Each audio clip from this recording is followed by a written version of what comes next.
Bonsoir fidèles téléspectateurs, nous débutons ce journal avec cette rencontre à Maradi où la mairie centrale a abrité ce matin une assise regroupant les maires de la dite région. Cette rencontre a été initiée par le gouverneur de la capitale économique du Niger. Le compte rendu est signé Inès Zoumari et Ibrahim Amadou. La présente rencontre de ce vendredi 8 septembre 2023 au centre Mahatma Gandhi de Niamey marque la soirée de gala pour la passation de charge du mandat 2022-2023 de Toastmaster. Ils étaient nombreux à assister à cet événement dans une ambiance de circonstance. L'assistance a été édifiée sur plusieurs interrogations concernant l'éducation, la santé et la vie sociale. La division, c'est l'instance qui regroupe les 13 clubs Toastmasters du Niger. La division coordonne les activités des 13 clubs qui sont actuellement au Niger. Sur les 13 clubs, nous avons 10 clubs en présentiel, 11 clubs en présentiel, donc ils font leurs séances en présentiel, 2 clubs qui font les séances en ligne. Et sur les 11 clubs en présentiel, nous avons un seul club qui est en région, c'est Maradi Hikima. La prise de parole et le développement du leadership constituent un noyau essentiel dans la société, raison pour laquelle la population nigérienne est invitée à s'intéresser davantage aux prestations de Toastmasters. Nous invitons la population à intégrer les clubs. Parce que quel qu'en soit ce que nous faisons actuellement dans ce troisième millénaire, on ne peut absolument rien du tout sans la communication. Donc nous invitons les gens à venir améliorer leur talent en matière de communication. S'ils pensent qu'ils connaissent, il faudrait qu'ils viennent pour que les autres puissent s'enrichir de leur expérience, parce que l'expérience fait partie des 4 piliers fondamentaux du mouvement. La nouvelle directrice de division qualité Toastmaster, Bassira Ibrahim Abdou, a reçu des conseils lui permettant de faire triompher les idéaux de Toastmaster. Le conseil à l'endroit de celle qui va me remplacer, c'est de s'armer beaucoup plus de patience. Un sage chinois disait qu'il faut un bâton pour un troupeau de moutons, mais il faut 100 bâtons pour un groupe d'hommes. Parce que chaque homme, il lui faut son bâton. Dès qu'on dit regroupement, les gens viennent avec leur éducation, leur culture, leur formation. Nous sommes différents les autres, mais nous nous enrichissons dans nos différences. Donc je vais lui demander de s'armer de beaucoup de patience. La nouvelle locatrice est consciente de la lourde tâche qui l'attend et s'est engagée à relever les défis, surtout de faire de Toastmaster une structure responsable qui joue un rôle prépondérant dans le développement socio-économique et académique du pays. Vous venez de suivre à présent le dîner de gala ou la passation des charges du mandat 2022-2023 de la direction des divisions qualité Toastmaster. Le compte rendu a été signé Mohamed Alpha. Je dirais tout à l'heure, à Maradi, la mairie centrale a abrité ce matin une assise regroupant tous les maires de la dite région. Cette rencontre a été initiée par le gouverneur de la capitale économique du Niger. Le compte rendu est signé Inès Zoumari et Ibrahim Amadou. Cette rencontre, la première du genre après l'avènement du Conseil national pour la sauvegarde de la patrie qui réunit les maires de la région de Maradi, a été organisée par le gouverneur de la région, M. Issouf Maman, contrôleur général de police. Le 18 août, un message radio a été transmis à tous les gouverneurs, partagé à tous les préfets pour rappeler que vous êtes maintenus dans la plénitude de vos fonctions.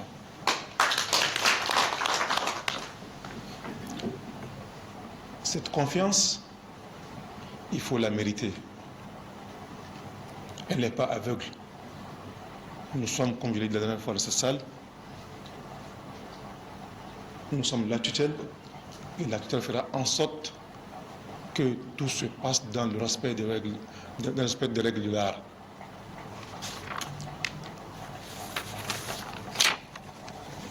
Cette confiance, elle a été accordée aux citoyens nigériens. nous savons tous, dans la grande majorité, vous êtes issus des partis politiques membres de l'ancien régime.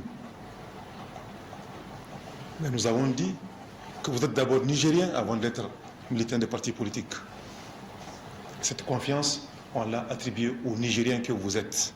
Occasion pour le gouverneur de la région de Maradi d'évoquer les conséquences positives et négatives qu'ont engendré les sanctions prises contre le Niger. Nous sommes dans une période très cruciale de la vie nationale. Comme je l'ai dit tantôt, les sanctions ont pris effet ou objectif d'étouffer ce pays. Vous l'avez constaté, vous l'avez subi l'aventure avec le Premier ministre. Qu'aujourd'hui, ce que nous mobilisons n'est que ce qui est produit à l'interne dans ce pays, qui a permis de payer le salaire, de payer les retraités, les pensions, de payer les bourses, d'organiser la rentrée scolaire.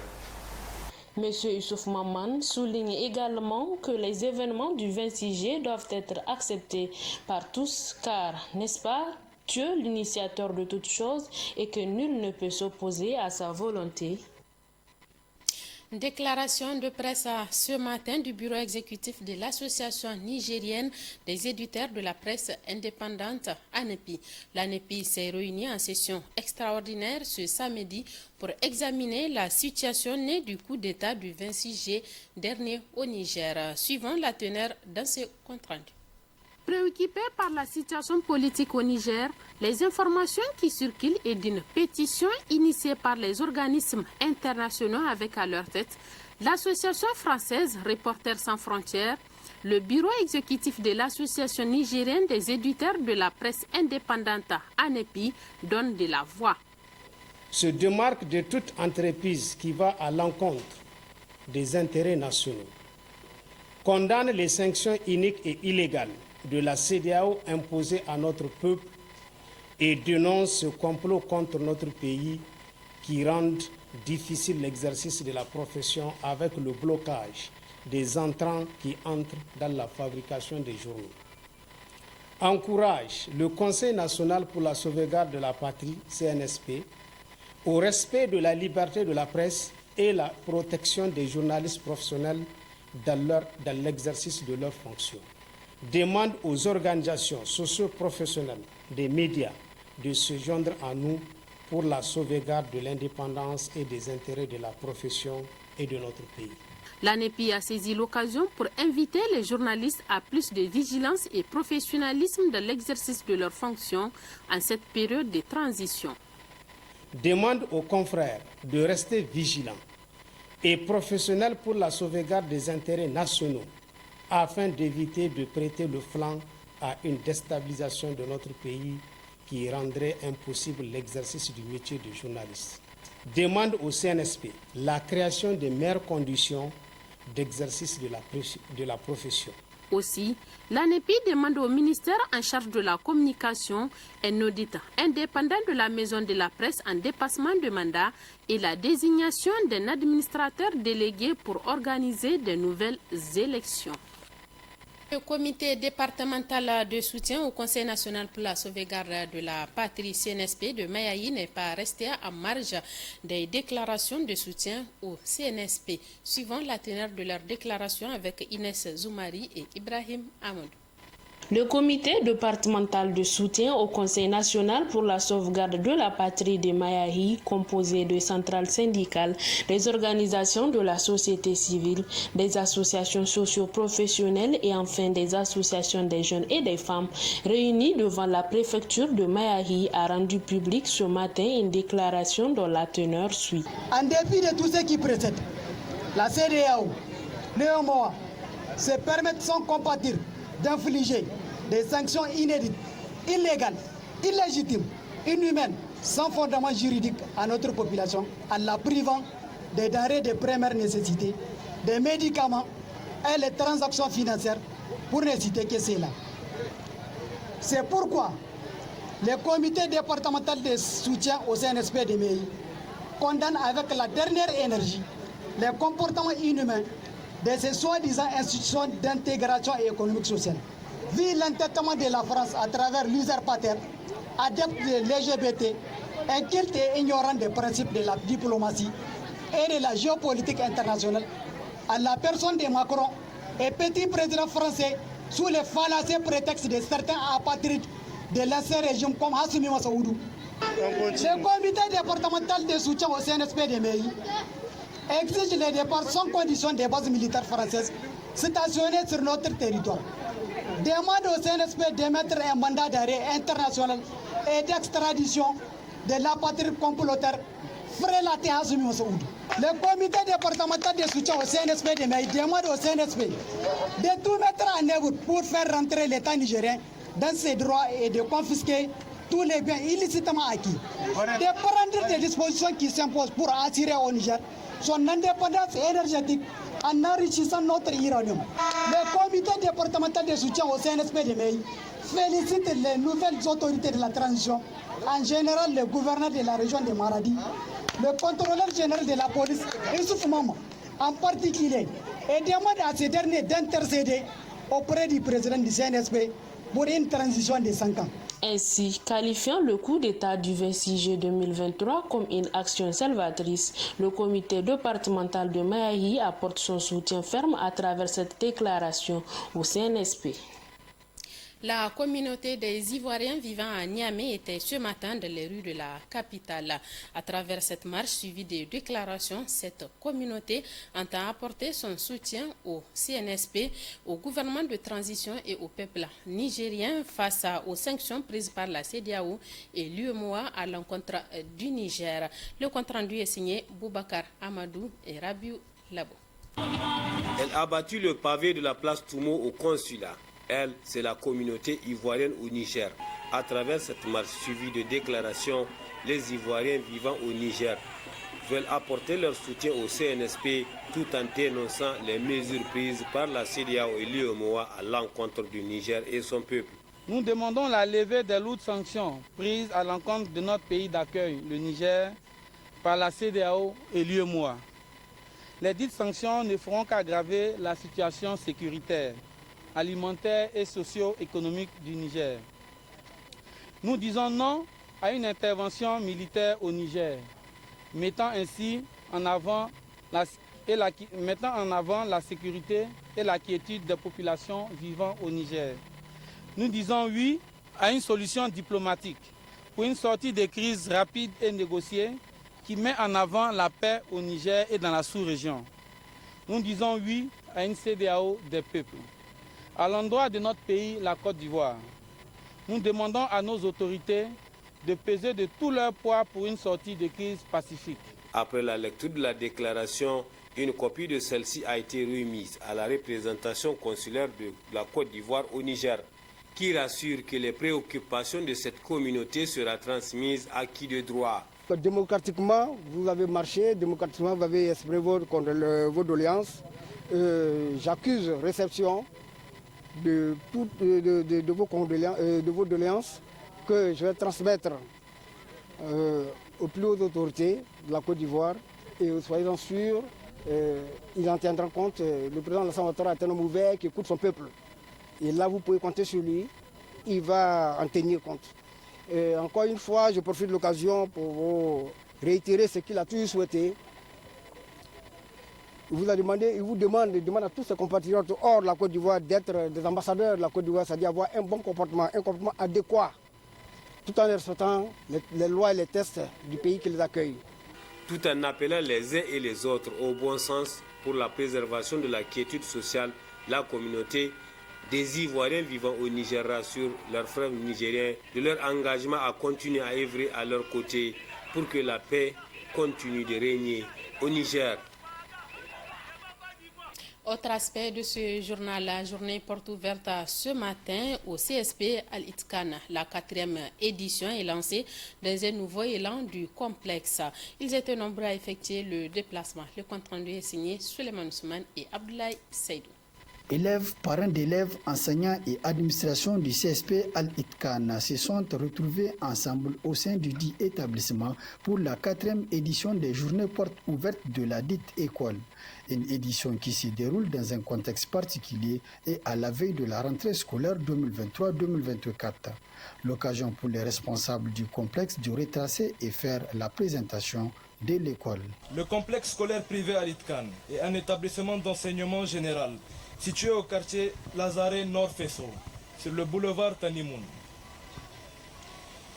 Notre école offre un cadre spécial et sécurisé avec beaucoup de commodités pour une formation de qualité. En effet, nous disposons d'un enseignement de qualité, une salle informatique et un centre de documentation, une initiation en arabe et en anglais. À partir de la grande maternelle, le tout dans des classes spacieuses et ventilées. Pour les jeunes et les femmes âgées, nous avons un foyer féminin pour la formation professionnelle dans plusieurs secteurs, notamment la couture, la parfumerie et l'enseignement islamique.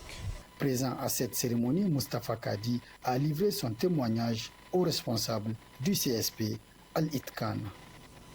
Le complexe Al-Itkan est donc une belle illustration pour créer un climat de confiance et de respect avec les parents d'élèves et le personnel. Au regard de la confiance des parents d'élèves, Al-Itkan gagnerait à se positionner comme un acteur stratégique privilégié dans la mise en œuvre des directives des nouvelles autorités de la transition. Pour sa part, le maire de l'arrondissement communal Niamey 2 a situé l'importance de ces journées portes ouvertes, mais aussi du rôle important que joue le dit complexe dans le système éducatif nigérien. Nous sommes conscients et apprécions l'ampleur du rôle de qualité que joue le complexe scolaire privé Al-Itkan dans notre système éducatif. Nous considérons ce complexe comme un partenaire indispensable de l'éducation nationale et son soutien est donc au cœur des approches des autorités de la transition, à la tête desquelles le chef de l'État, le général de brigade Tiani Abdraman. La présente édition des journées portes ouvertes a été une occasion pour les parties prenantes d'échanger, discuter et de s'informer sur le complexe de façon générale, mais également de rassurer les parents d'élèves quant à l'assurance et la réussite de leurs enfants ici au CSP Al-Itkan. Une série d'activités, notamment danse chorégraphique, présentation des élèves, un match de football et une série de visites des locaux ont marqué l'édition 2023-2024 des journées portes ouvertes du CSP Al-Itkan. L'association islamique Yahou Sunna a organisé hier un prêche suivi des invocations pour la paix au Niger. Retrouvons Suleiman Ousmane pour plus de détails. À l'appel de l'Association pour la prédication, l'éducation et l'enseignement de l'islam au Niger, Yahou Sunna, les fidèles musulmans ont répondu massivement à ce prêche organisé pour la circonstance dans le but d'invoquer et prier Allah pour la stabilité du pays. C'est pour invoquer Allah subhanahu wa ta'ala pour qu'il vraiment nous accorde l'inquiétude et la paix dans le pays. Donc c'est juste ce que vraiment ce qui nous a poussé donc à faire ce prêche. Donc comme vous l'avez constaté, il y a des éléments là qui depuis la prière donc du Maghrib, ils sont là en train donc vraiment d'évoquer Allah subhanahu wa ta'ala, qu'il nous descende donc la paix et la quiétude donc dans notre pays, dans notre cher pays. La population du Niger, vraiment qu'il respecte tout ce que leur autorité leur a dit et vraiment d'éviter donc des confrontations et des mauvaises paroles par-ci par-là qu'on envoie dans les WhatsApp. Tout ça, ça vraiment amène des problèmes entre la population. Donc vraiment notre appel c'est vraiment de dire à toute la population d'invoquer Allah subhanahu wa ta'ala et qu'il vraiment descende la paix dans ce pays, Inch'Allah. Au cours de ce prêche, plusieurs oulémas dans différentes langues ont entretenu les musulmans sur l'éducation islamique, la paix et la cohésion sociale. Ils ont enfin prié pour le pays tout en appelant les musulmans à plus de solidarité et d'entraide dans ces moments difficiles pour le Niger. C'est la fin de ce journal. Place à présent à la rediffusion de la rubrique Actu sur le web de Balima Brema et Aminata Yaya. Très bonne réception et bonne soirée à tous. Au revoir.